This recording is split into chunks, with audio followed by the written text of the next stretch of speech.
muito interessante a gente fazer uma análise de um texto que supostamente tem, né, mais de 2.000 anos, de um lugar que tem supostamente mais de 12.000 anos, com tantas lições, e me assusta o tanto que a gente foi alienado, o tanto que a gente sabia tudo isso, o tanto que isso era lugar comum na cultura das pessoas, saber protagonizar a própria vida, saber se manter, saber se viabilizar em harmonia com a natureza, e como a gente faz hoje o contrário disso, a gente faz as coisas à revelia do sol, à revelia da água, à revelia das ordens de tamanho, de harmonização de relevo, e obviamente a gente se torna então o agente causador da sexta maior extinção em massa.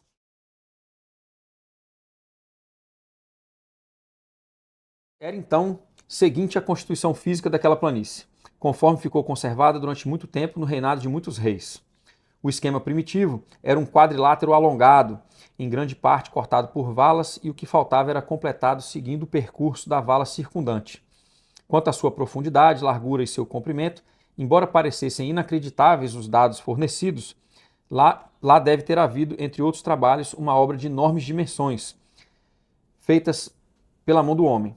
Pois bem, mas cumpre contar o que ouvimos falar a respeito.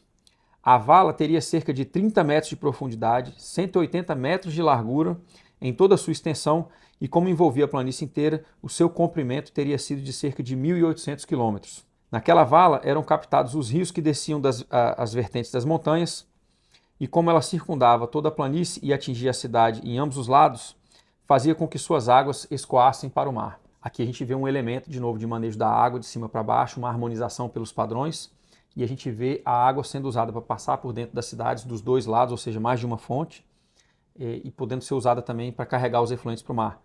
Não é das situações das mais ecológicas, mas ainda praticada até hoje.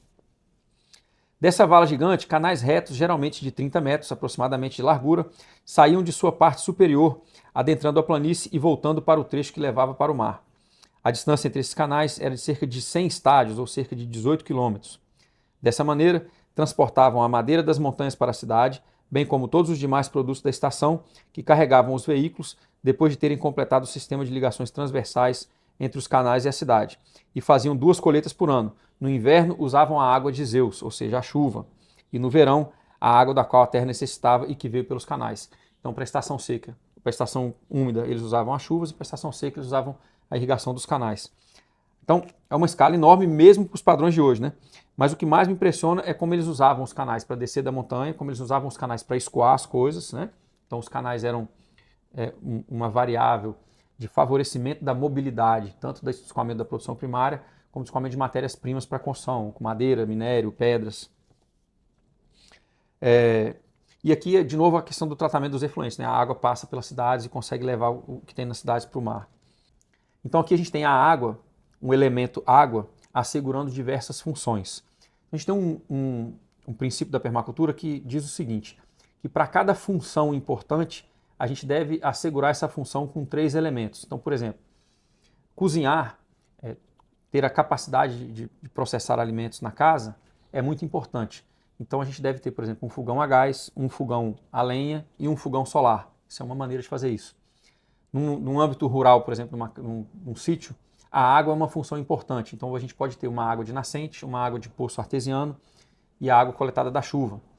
Então basicamente é isso. Para cada função importante a gente tenta criar uma redundância de fazer com que ela venha de pelo menos 3 elementos.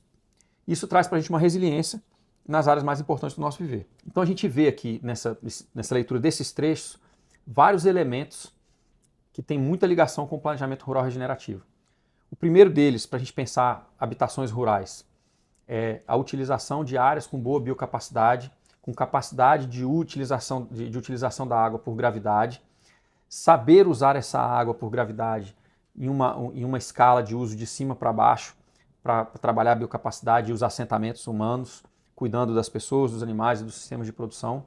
A gente vê a presença de padrões geométricos harmonizando o tamanho, as ordens de tamanho, os formatos e as funções. A gente vê análise de zonas e setores posicionando os lugares em relação ao sol, que por sua vez já é um padrão de buscar a eficiência energética com o sol. E a gente chega até nessa questão de construção de resiliência usando um princípio que até hoje, dentro de quem estuda o planejamento rural e o desenho ecológico, muito importante, que é de criar resiliência protegendo cada função importante com pelo menos 3 elementos à sua volta.